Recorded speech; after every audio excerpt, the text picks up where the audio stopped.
Hello students, welcome to Gyanjyoti coaching centre. Gyanjyoti coaching সেন্টারের পক্ষ থেকে তোমাদের সকলকে জানাই আরও একবার স্বাগত। তো স্টুডেন্টস, আজকে আমি যে বিষয় নিয়ে পুনরায় তোমাদের সামনে চলে এসেছি তা হলো সমুদ্রগুপ্ত সম্পর্কে। তো এটি গুপ্ত সাম্রাজ্যের অন্তর্ভুক্ত খুব গুরুত্বপূর্ণ একটি টপিক। তো আলোচনা শুরু করার পূর্বে তোমাদের একটা ছোট ইনফরমেশন দিয়ে রাখি যে তোমরা উপরে বোর্ডে দুটো নাম্বার দেখতে পাচ্ছ, এটা আমাদের কোচিং সেন্টারের হেল্পলাইন নাম্বার। তো আমাদের এখানে তোমাদের অনলাইন ক্লাস নেওয়া হয়, তার সাথে নোটসও প্রদান করা হয়। তো তোমরা যারা আমাদের সাথে যুক্ত হতে চাইছো তারা কিন্তু এই দুটো নাম্বারের মধ্যে যে কোনো একটিতে যোগাযোগ করে আমাদের সাথে যুক্ত হতে পারো। চলো আর দেরি না করে আমরা আজকের আলোচনা শুরু করি। তো আজকের আলোচনা হলো সমুদ্রগুপ্ত সম্পর্কে।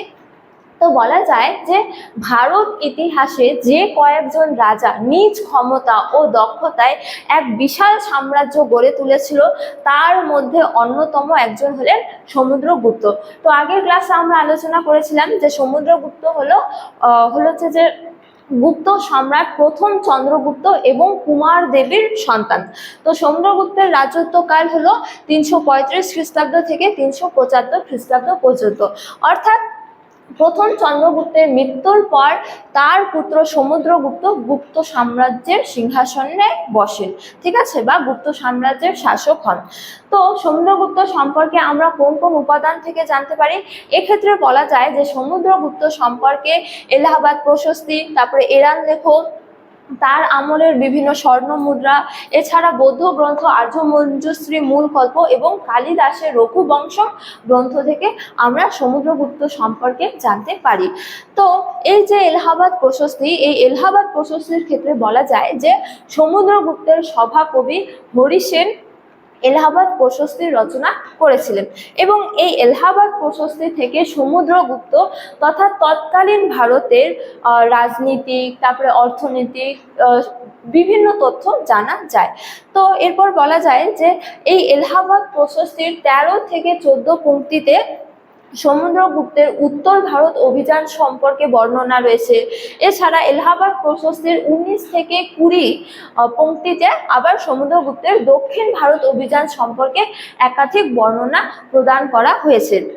তো বলা যায় যে সমুদ্রগুপ্ত উত্তর ভারত অভিযান করেন এবং উত্তর ভারত অভিযান করে তিনি 9 জন রাজাকে পরাজিত করে সমগ্র উত্তর ভারত নিজ সাম্রাজ্যভুক্ত করেন। তো এই যে 9 জন রাজাকে তিনি পরাজিত করেছিলেন উত্তর ভারতে, তার মধ্যে কয়েকজন রাজা হলো সব ক্ষত্রদের রুদ্রদেব, তারপরে নাগবংশীয় রাজা গণপতি নাগ, এছাড়া হলো যে মথুরার রাজা নাগ সেন, তারপরে অহিত ছত্রের রাজা অচ্যুত এবং উত্তরবঙ্গের রাজাকে নাগ দত্ত। এই কয়েকজন রাজাকে তিনি পরাজিত করেছিলেন।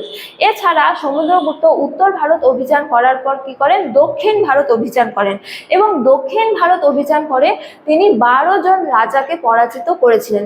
তো এই 12 জন রাজার মধ্যে অন্যতম কয়েকজন রাজা হলো কোশলের রাজা মহেন্দ্র, তারপরে কাঞ্চির রাজা বিষ্ণুগুপ, কোটরের রাজা স্বামী দত্ত, এছাড়া কেরলের রাজা মন্টরাজ, তারপরে অবিমুক্তের রাজাকে নীলরাজ প্রমুখ, ঠিক আছে। তো এছাড়া বলা যায় যে সমুদ্রগুপ্ত ব্রাহ্মণ্য ধর্মের পৃষ্ঠপোষক ছিলেন এবং ব্রাহ্মণ্য ধর্মের পৃষ্ঠপোষক হওয়া সত্ত্বেও তিনি কিন্তু পরধর্ম সহিষ্ণু ছিলেন, অর্থাৎ অন্য ধর্ম সম্পর্কেও তার মনে মান্যতা ছিল। তো স্টুডেন্টস, এই ছিল আজকে আমরা সমুদ্রগুপ্ত সম্পর্কে ছোট্ট একটা আলোচনা। তোমাদের ভিডিওটি ভালো লাগলে অবশ্যই ভিডিওটি লাইক করে বন্ধুদের সঙ্গে শেয়ার করো এবং আমাকে অবশ্যই কমেন্ট করে জানিও তোমাদের ভিডিওটি কেমন লেগেছে। তোমাদের সাথে দেখা হবে অন্য এক ভিডিওতে অন্য এক টপিক নিয়ে। ততক্ষণ ভালো থাকো, সুস্থ থাকো। Thank you.